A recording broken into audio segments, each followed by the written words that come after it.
Welcome back. If you've just joined us, you're watching Business Morning on Channels Television, and we're looking at non-oil export as a remedy to the dwindling oil price. And I still have here with me Mr. Obiora Madu. He is a non-oil export consultant. Thank you very much, Mr. Madu, for sticking on.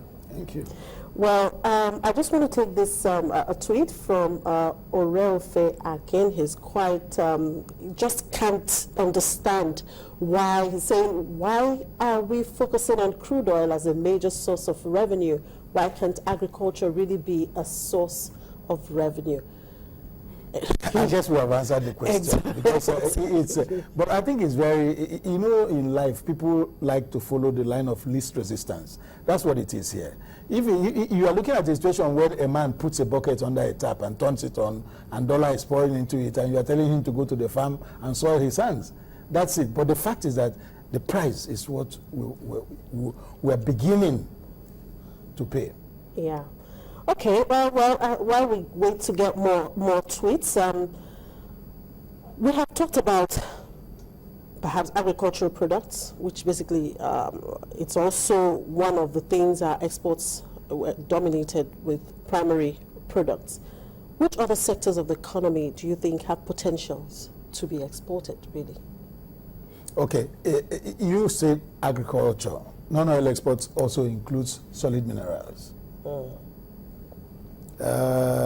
We are exporting. God so much endowed this country, because I'm sure there's about 100 different types of solid mineral. We currently don't know what they are used for.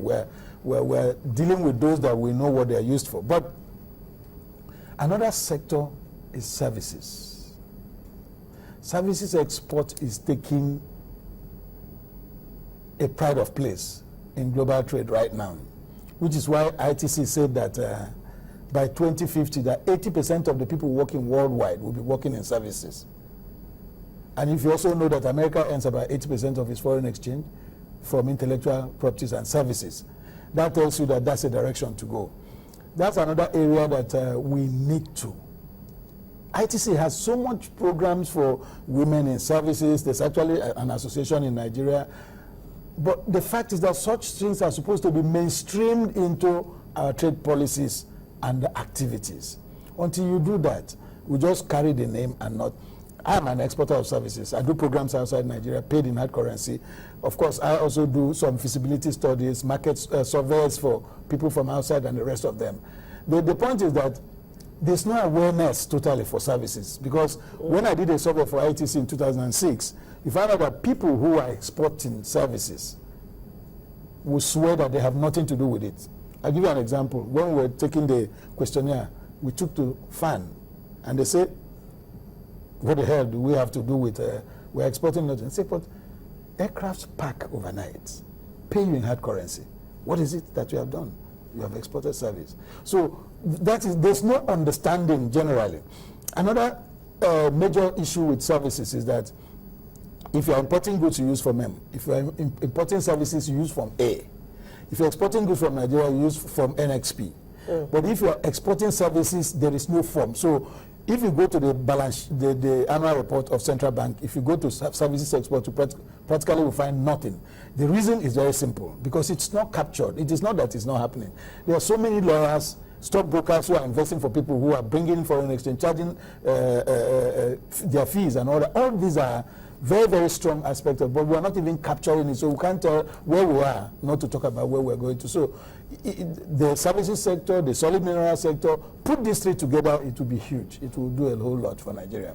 All right, let's just take this quick comment from another person. That's Patrick. It's saying, you talked about some of the initiatives you think government should come up with, but for him, he says, it's not about government coming up with initiative. It's about implementing those initiatives and making sure that the people that they are meant for have access to it. Yeah, I agree with him. I agree with him completely.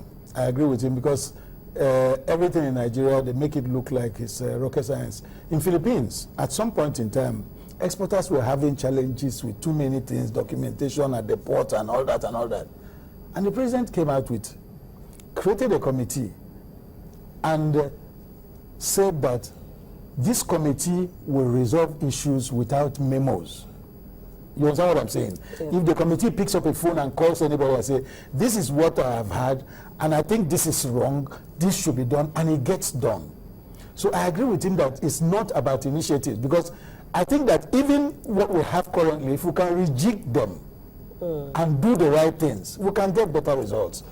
Now, do you think the Nigerian Export Promotion Council has really done well in terms of promoting non-oil exports? If you say promote, I'll say yes. Okay. But is that all that there is in export? No. Okay. Because export thrives on a tripod. Promotion is one, development is the other, capacity building is the other one. So it means that in the tripod, we only have one leg that is functioning. Because, and what is the result? The result is that they are struggling to do even things that they were not set up to do. They promote, they try to develop, they also try to build capacity.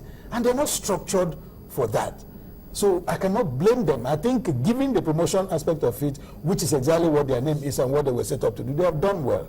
But the fact is that what has happened to the other two legs, of course a tripod can't stand unless the three legs are complete. So that is it.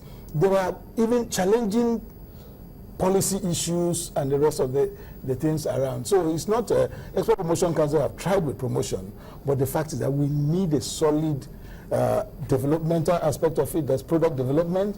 They have a department, but of course, there's also need for something like a National Export Institute that can reach, look, the agro-produce that we're talking about is produced in the villages.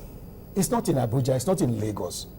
So how do you integrate those people to understand quality issues and all that and get out the kind of things? In those days, we used to have extension services in agriculture. Do we still have it? Because all these things help post-harvest issues, and you don't have too much waste and all that. So it's a whole lot of things that need to change. Right. Okay, in all of this, we have seen where the oil price is, we have seen the global economy, where everything is turning around, and then we have seen what is happening both in the financial markets, the foreign exchange market, the stock market. What is the way forward right now? The way forward is that we must become strategic in the other areas where we have huge unutilized potential. We talked about agriculture, we talked about solid mineral, we talked about the services export. There's also need to have a strong support structure for the export industry. Like I said earlier, one leg of the tripod is on. What happened to the other two?